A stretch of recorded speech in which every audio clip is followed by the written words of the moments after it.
When I first decided to secretly move to Mexico 3 years ago, I knew everything about my life would change. What I didn't expect was how my new life goal would completely alter my financial habits. We all have habits we're not proud of, especially when it comes to money. But still, week after week, we allow ourselves to overindulge when we could be saving thousands a year. In this video, we'll go over some common bad money habits that keep you poor in Mexico or anywhere in the world and might prevent you from fulfilling your own desire to move, retire early, and take control of your financial future. Bad money habit. Number 1 is buying coffee. Ever since the Starbucks revolution, Americans have joined the ranks of other coffee-crazed nations in Europe and South America. Instead of making our morning java at home for mere pennies, we were suddenly encouraged to spend $5 or more on fancy lattes, chocolate-infused cappuccinos, and sweet seasonal drinks that are more sugar than caffeine. And while these may all be delicious, they also cost us a fortune, because reports indicate that the average American spends around $2,000 per year on coffee alone. Think about what sort of return $2,000 could get you if you invested it in Tesla or some other blue-chip stock.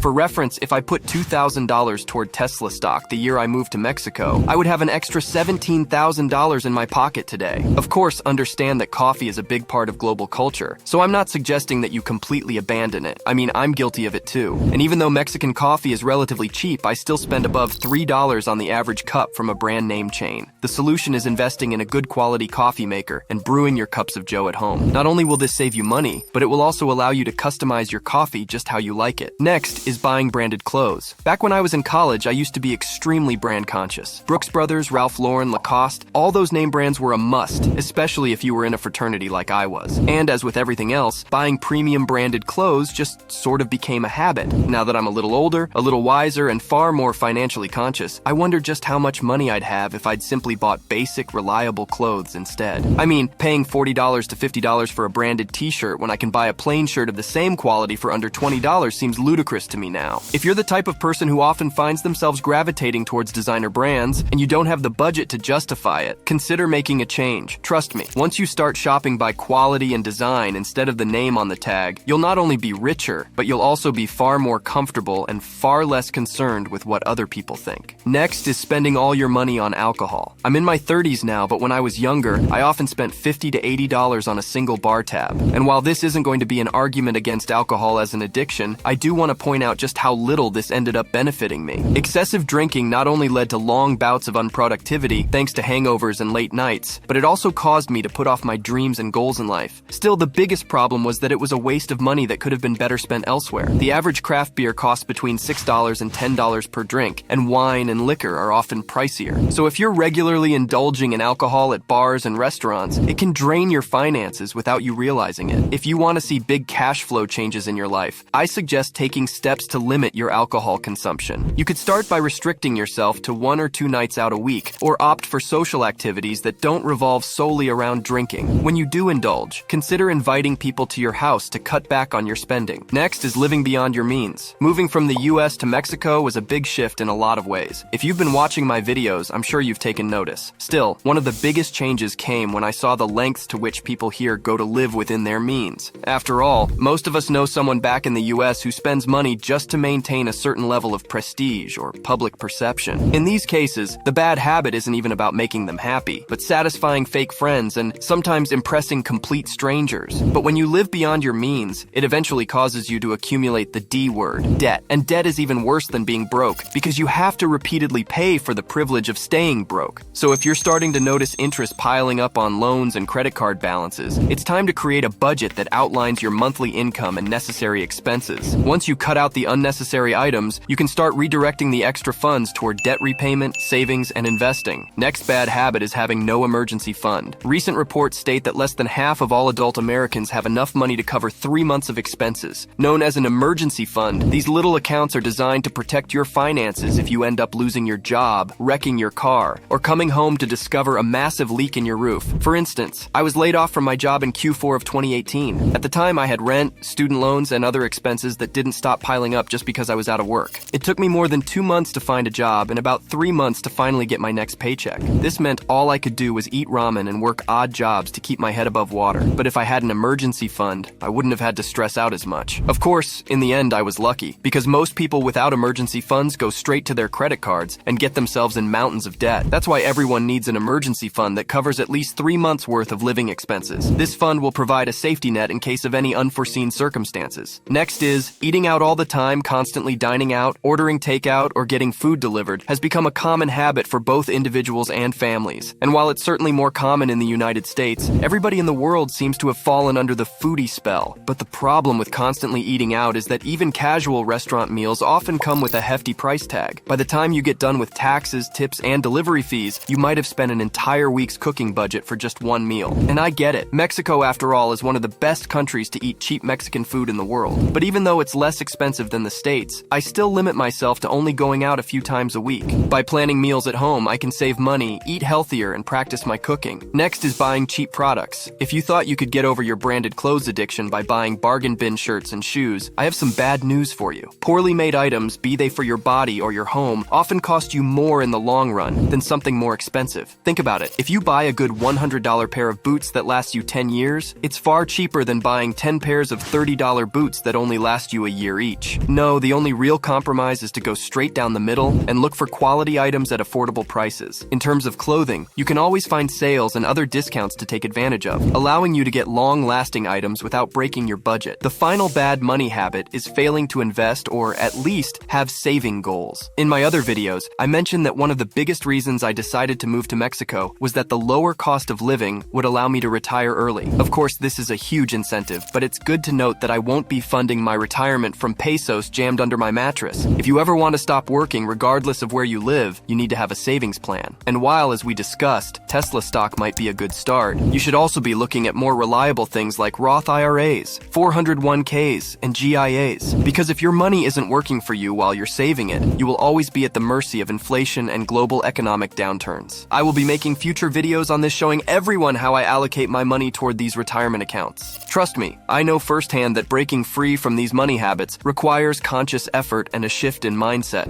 However, I'm also proof that you can do it if you try. Ultimately, all it takes is for you to start embracing alternative habits that prioritize savings, mindful spending, and financial preparedness. That way, you'll be able to pave the way for a more secure and prosperous future, no matter where you live. If you found this video valuable and want more insights like this, please consider liking this video and subscribing to the Modern Backpackers channel. Every click supports the growth of this community and allows me to bring more content like this to you. Thanks for tuning in, and until next time, keep exploring your financial frontiers.